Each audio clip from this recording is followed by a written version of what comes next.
बेटा national income के अंदर थ्योरी पोर्शन आपका खत्म हो गया है। जिसने अभी नहीं देखा है वो जरूर देख लेना एक बार, ज्यादा बेटर तरीके से न्यूमेरिकल समझ पाओगे। ठीक है, नेशनल इनकम का 3 मेथड्स होते हैं, जिसमें से आज आप फर्स्ट मेथड पढ़ेंगे यहाँ पे, value added method. Value added method. अब इस मेथड को पढ़ने के लिए सबसे पहले हमें ये समझना है कि सर वैल्यू एड का मतलब क्या होता है। आपको मैंने बताया था कि एक गुड्स इंटरमीडिएट होता है और एक ही गुड्स क्या होता है, फाइनल है। इंटरमीडिएट गुड्स फाइनल तब बन जाता है जब इंटरमीडिएट गुड्स में जो भी आपने वैल्यू ऐड करनी है उसके बाद वो रेडी टू क्या है, एक तरीके से सेल है या रेडी टू यूज हो जाता है, उसके बाद उसमें कोई भी वैल्यू ऐड। बेसिकली अगर फाइनल गुड्स और इंटरमीडिएट गुड्स के बीच का डिफरेंस देखोगे, ध्यान से समझना आप इस चीज को ऐसे कि भैया किसी बेकरी शॉप ने आटा लिया, उससे उसने रस बनाने थे। अब वो आटा लेगा, रस बनाएगा या कुछ भी बनाएगा, बिस्किट वगैरह उसने बनाए, उसमें कोस्टिंग ऐड करी, पैकेजिंग ऐड करी, अब वो बॉक्स में पैक हो गए। अब उसके बाद तो उसमें कोई कॉस्ट ऐड नहीं होनी ना, यानी उसमें अब कोई भी वैल्यू एडिशन होनी बाकी। ठीक है, वैल्यू एडिशन नहीं होनी तो इसका मतलब क्या बन गया, अब वो फाइनल गुड्स बन गया, वो रेडी टू यूज है। तो इस मेथड के अंदर हम वैल्यू एडिड मेथड के थ्रू ही क्या निकालेंगे बेटा, नेशनल इनकम निकालेंगे। सबसे पहले नेशनल इनकम का प्यारा सा निकनेम सुन लो क्या होता है, जो तुम सबके भी हैं घर पे, NNP at FC, net national product at factor cost. तो यानी अगर क्वेश्चन के अंदर सिंपल ये कह रखा है कि नेशनल इनकम निकालनी है तो हमें क्या निकालना है, वहां पे एनएनपी एट एफसी निकालना है, सिंपल। क्लियर है यहाँ तक? अब वैल्यू एडिड मेथड पे आते हैं बच्चे की, इसके अंदर हमें करना क्या है, किस तरीके से फॉर्मूला अप्लाई होता है, ध्यान से देखिए आप अभी इधर।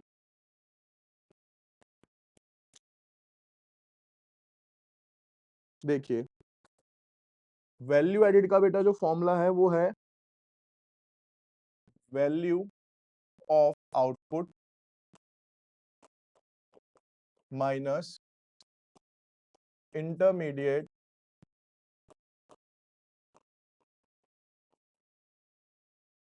कंजप्शन।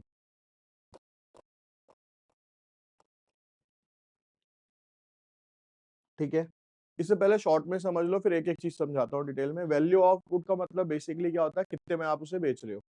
ठीक है, मान लो उसकी वैल्यू कितनी आई, 100 रुपए, जितने में आप उसे बेच रहे हो। इंटरमीडिएट कंजप्शन का मतलब क्या है कि उसको बनाने के बीच बीच में आपने क्या क्या खर्चे करे होंगे। सपोज करो आपने उसमें खर्चा कितने का करा था, तो 40 रुपए में वो बनी, या इसको उल्टा करते हैं, यहाँ पे हम इसको कितना ले लेते हैं, 60। 60 रुपए लगे, 100 रुपए में बेचा, तो इसमें वैल्यू कितने की ऐड हो गई, अब 40 रुपए की ऐड हो गई। तो इस तरीके से क्या निकाली जाती है बेटा, वैल्यू एडिड निकाली जाती है कि कितना एडिशन आप कर रहे हो। अब एक एक करके इन टर्म्स को समझते हैं हम पहले, कि जैसे आपको बेटा यहाँ पे दिया हुआ है वैल्यू ऑफ आउटपुट, तो वैल्यू ऑफ आउटपुट का बेसिकली जो मतलब होता है बेटा, वो होता है यहाँ पे सेल्स। वैल्यू ऑफ आउटपुट क्या होती है हमारी, सेल कहलाती है। ठीक है, वैल्यू ऑफ आउटपुट सेल भी है, और कई बार हमें डेल्टा स्टॉक यानी कि चेंज इन स्टॉक भी गिवन होता है। तो इन दोनों को प्लस करके क्या आ जाता है बेटा, हमारा वैल्यू ऑफ आउटपुट आ जाता है। और उसके बाद अगर हम बात करते हैं, यहाँ पे एक चीज आई डेल्टा स्टॉक, अगर क्वेश्चन में गिवन नहीं है तो ये निकलता है क्लोजिंग स्टॉक माइनस में ओपनिंग स्टॉक करके। ठीक है, इंटरमीडिएट कंजप्शन हमेशा मोस्टली क्या, हमेशा ही क्या होता है, ये क्वेश्चन में आपको गिवन होता है। तो ये सबसे छोटा फॉर्मूला रहेगा आपका नेशनल इनकम का। ठीक है, अब पहले एक एक करके क्वेश्चन समझने दें, उसके बाद आता हूँ कि कितने तरीके के आपसे इसमें क्वेश्चन पूछे जा सकते हैं। यहाँ पे देखिए आप, देखिए बेटा, अब जैसे कि आपके पास एक क्वेश्चन है यहाँ पे,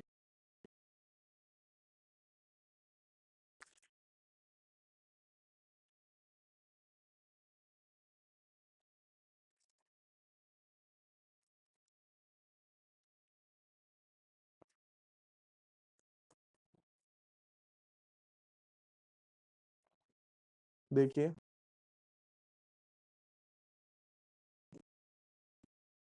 cell by firm A, second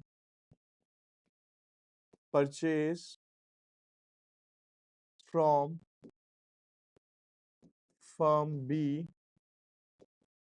by firm A 140। तीसरा, purchase from firm A by firm B 60।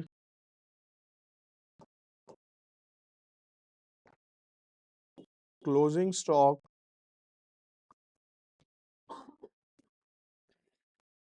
Of firm A और ओपनिंग स्टॉक ऑफ फर्म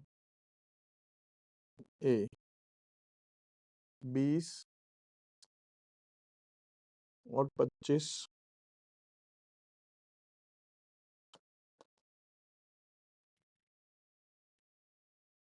आपको इसमें निकालना है बेटा जीडीपी एट एफसी। ठीक है, हमें जब भी कोई फॉर्मूला अप्लाई करना है तो बेटा हमें ना कुछ चीजें इसमें ध्यान देनी है कि जब भी हम कोई फॉर्मूला लगा रहे हैं, ठीक है, तो हमारा जो एंड प्रोडक्ट है वो क्या निकल के आता है। तो अगर हम बात करते हैं इस वाले फॉर्मूले की जो आप लगा रहे हो वैल्यू एडेड मेथड, ठीक है, तो इसका जो एंड प्रोडक्ट आता है ना बच्चे, वो आता है जीडीपी एट एमपी। कितना आता है? GDP at. तो वैल्यू एडेड मेथड का ये सबसे ज्यादा इंपॉर्टेंट है, इसमें ध्यान रखना। इसका जो एंड रिजल्ट आएगा वो क्या आएगा? GDP at MP. ठीक है, अब आपको निकालना क्या है इसके अंदर? GDP at FC. अभी मैं पहले आपको जीडीपी एट एमपी निकाल के समझा रहा हूँ, उसके बाद कन्वर्जन कैसे होता है हर चीज का वो अलग से समझेंगे एक एक करके। अब बेटा यहाँ पे देखियो करना क्या है, हमें इस फॉर्मूले को लेके चलते हैं। यहाँ पे सॉल्यूशन कर रहा हूँ, ध्यान से देखिए आप। सर हमें मेथड लगाना है वैल्यू एडेड मेथड। ठीक है, हमने लिखा यहाँ value added is equals to, formula क्या है बेटा? Value of output. Value of output का मतलब है कि फर्म के द्वारा कितनी सेल करी गई। कितनी करी गई है बेटा? 100। तो वैल्यू ऑफ आउटपुट कितनी हो गई? 100। ठीक है, अभी मैंने वैल्यू ऑफ आउटपुट का फॉर्मूला लिखा हुआ नीचे, क्या है? Sales plus delta stock. तो सेल्स तो आ गई 100। डेल्टा स्टॉक कैसे निकलना है बेटा? Closing stock. कितना गिवन है closing stock? 20 minus opening stock. ये समझ आ गया सबको? माइनस क्या करना होता है सर इसमें से? Intermediate consumption. इंटरमीडिएट कंजप्शन का मतलब होता है कि हमारे द्वारा क्या सामान खरीदा गया होगा, वो मेरा क्या है? इंटरमीडिएट कंजप्शन है। तो फर्म ए ने देखो purchase from firm B, firm B से खरीदा। किसने खरीदा? By firm A. तो फर्म ए ने खरीदा है ना, तो ये इसका क्या कहलाएगा बेटा? इंटरमीडिएट कंजप्शन बन जाएगा। कितना है ये? -40। अब हम बात करते हैं उन दो चीज, एक चीज की। यहाँ पे लिखा हुआ है purchase from firm A by firm B. B ने खरीदा किससे? ए से। तो आप कहोगे सर जब ए से खरीदा है तो ए की क्या कहलाएगी? वो सेल बन गई। भाई ए से खरीदा है तो ए की क्या बनेगी? वो सेल भी तो बनेगी। तो सर आप सेल ले क्यों नहीं रहे यहाँ पे? बेटा जब हमें पूरी सेल दे रखी है ना फर्म की, तो इसका मतलब है ये वाली सेल भी क्या होगी? ऑलरेडी इसके अंदर इंक्लूडेड होगी। सेल का मतलब है टोटल सेल गिवन है आपको, तो टोटल सेल जब गिवन है तो हम अलग से कोई भी सेल यहाँ पे नहीं लेंगे। अब आप इसे सॉल्व करेंगे। 100 माइनस का 5 माइनस का 40, ये क्या आ गया? ये क्या निकल के आया बेटा आपके पास? GDP at MP. क्या निकल के आया है?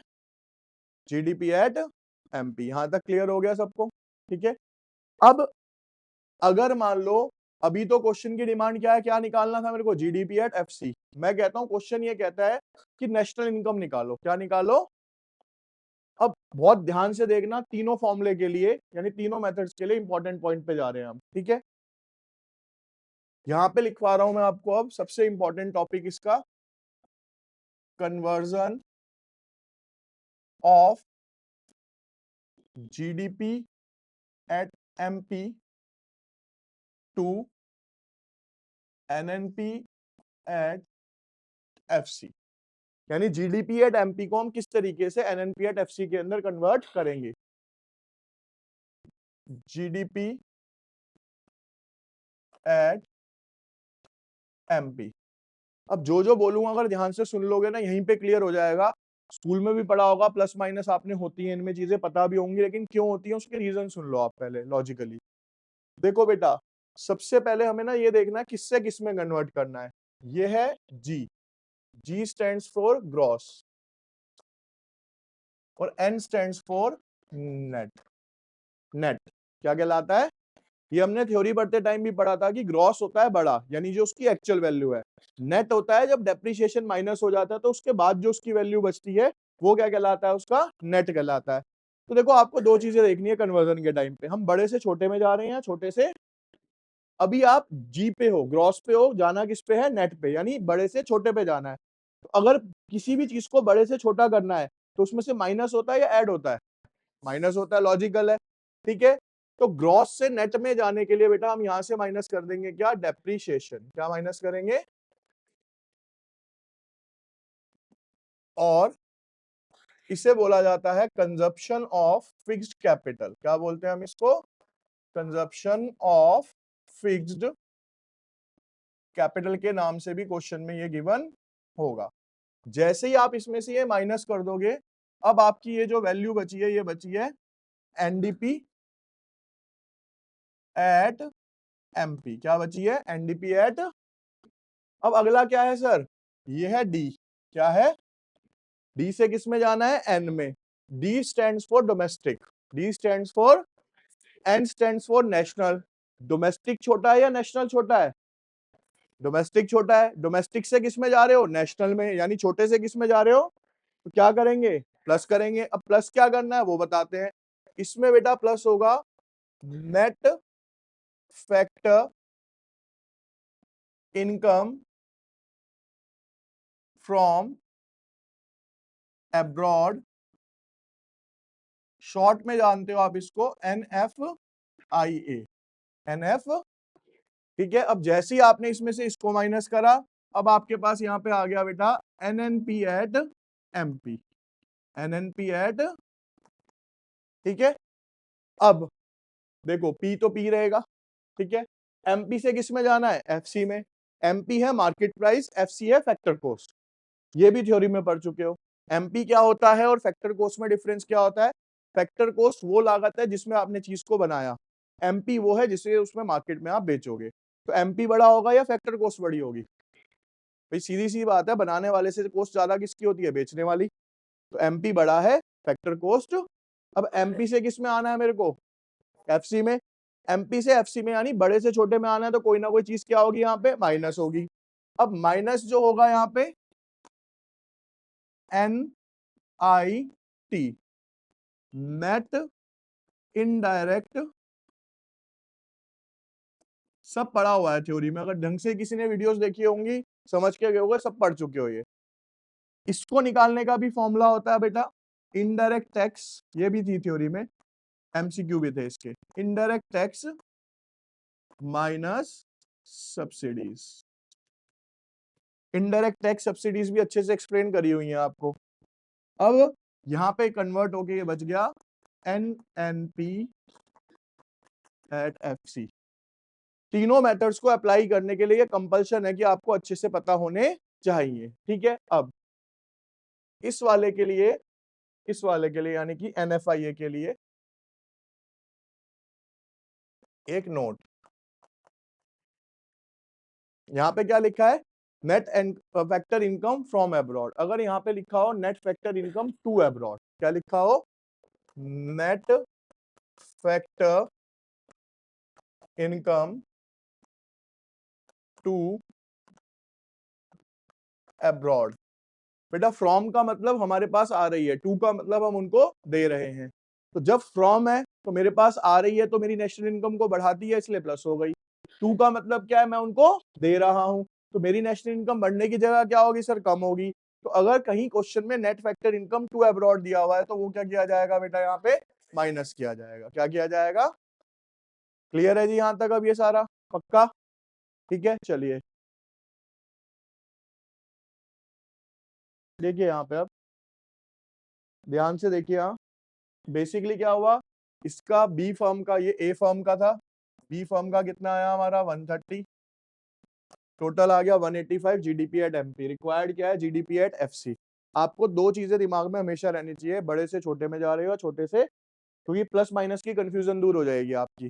थ्योरी पढ़ोगे तो उसमें आपको समझ आएगा कौन सी चीज़ बड़ी है, कौन सी चीज़ छोटी है। एमपी मतलब और थ्योरी के बिना भी समझ सकते हो। बेसिक सा कॉन्सेप्ट है, एमपी मतलब मार्केट में बेचे जाने वाला प्राइस, एफसी मतलब बनाने वाला प्राइस। तो बनाने वाला प्राइस हमेशा मार्केट प्राइस से कम होता है। तो आप बड़ी चीज़ से किसमें जा रहे हो? छोटे में जा रहे हो, ठीक है? तो माइनस होगी कोई ना कोई चीज़ और वो चीज़ बताई थी मैंने क्या होती है? Indirect taxes. वो कितने गिवन है? 30 तो माइनस कर दो। ये कितना आ गया?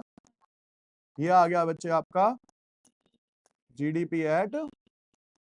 तो इस तरीके से क्वेश्चंस को कन्वर्ट किया जाता है। अब कुछ बेसिक बता रहा हूँ। जब भी आप कोई फॉर्मूला सीखो यानी मेथड सीखो तो सबसे पहले आपको उसका एंड रिजल्ट याद होना चाहिए।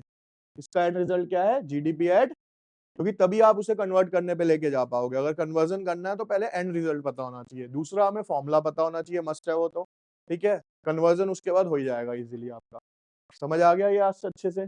चलिए।